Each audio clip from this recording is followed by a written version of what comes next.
The Roman Empire has been gone for centuries, but it's been better preserved than most others. There are enough paintings and writings to give a relatively clear picture of it. Keep watching to learn what daily life was like during the Roman Empire. Housing.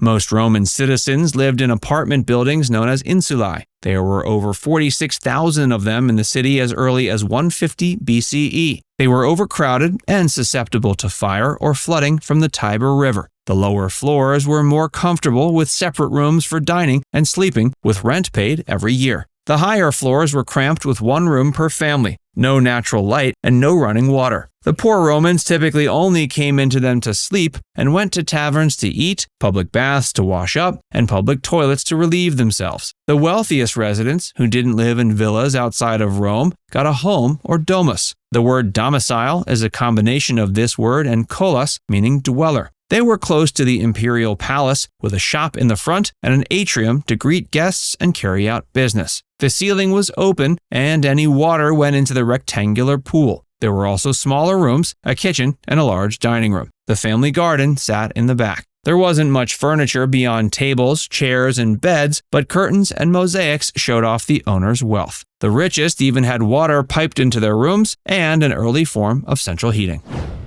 Food.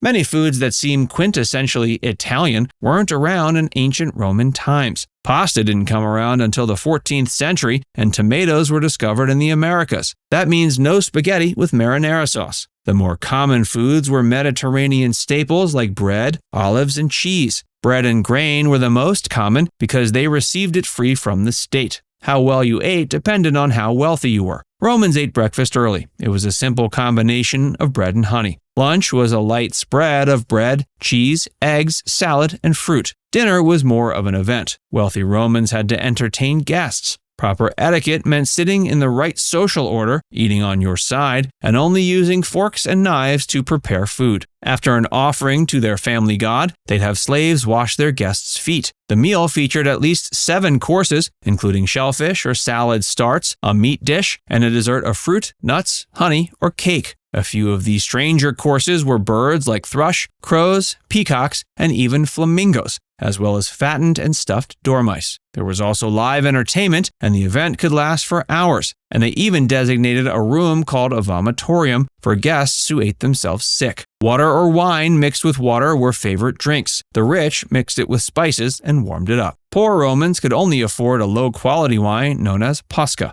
They rarely drank sheep or goat's milk because it was reserved for cheese and medicine.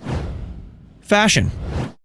Togas may be the first fashion item you think of when you picture the Roman Empire. Only the wealthy had them, with purple stripes indicating higher status. Poor men wore loincloths and simple tunics fastened with belts. They also had rough wool cloaks for when it was cold. Women wore white clothing until they were married, and then they could wear a variety of colors. High-class women had undertunics with sleeves fastened with a brooch and a long robe on the top. It was often so tight they couldn't use their arms. Poor Romans had laced leather sandals. The rich had leather boots held on by thongs in public, but wore lighter sandals in private. Senators had sandals with small crescents. Men had short hair at first, but then took on the beards they saw from other cultures when the Roman Empire expanded. They would also copy how the emperor wore his hair to show their loyalty. Roman women spent a long time on their hair. They'd wear tensions called galleri from slave girls or use unique home remedies. Pale skin was a sign of status, and rich women often had their slaves apply makeup.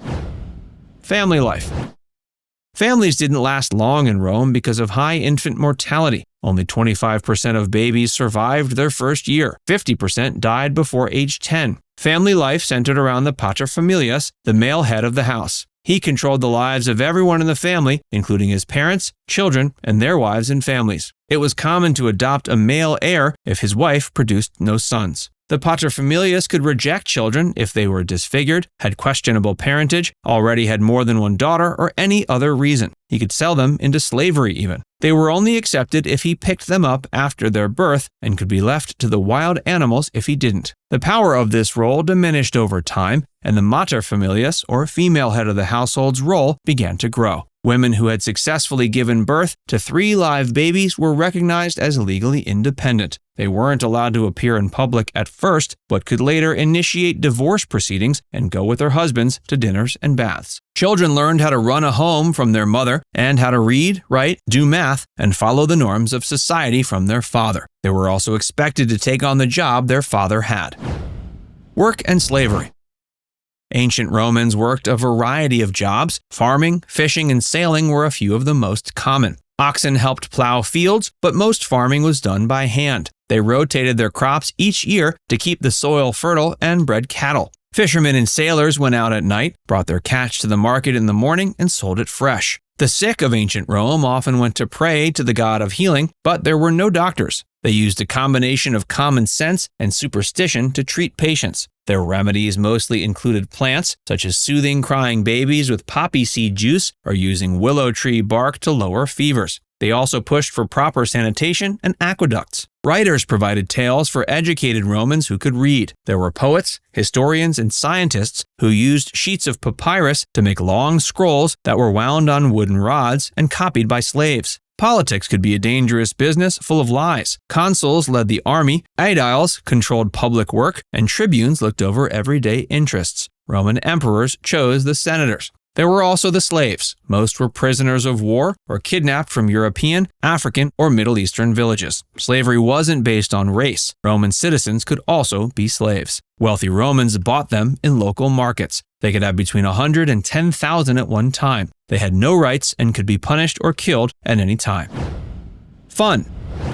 Most Romans began working at dawn and stopped in the afternoon. Rome was known for its impressive amphitheaters. They had several levels, from ringside seat, reserved for senators, to the 5th row for their wives and slaves. Gladiator fights were the main event. Trained slaves or criminals battled to the death against each other or wild animals, but could be set free if they survived. There were also replica naval battles and impressive events meant to highlight the dominance of Rome and its emperor. The Circus Maximus was the largest of all hippodromes, built for chariot racing. It was 600 meters long and held over 250,000 spectators. The Romans copied designs from the Greeks to create theaters. They were open buildings with tiered seats. The performances were part of religious festivals, and the tickets were free. There were other popular pastimes, including ball games. Children played games using nuts that were similar to marbles today. Now it's time to hear from you. Did any of these facts about everyday life in the Roman Empire surprise you? Let us know in the comments section below.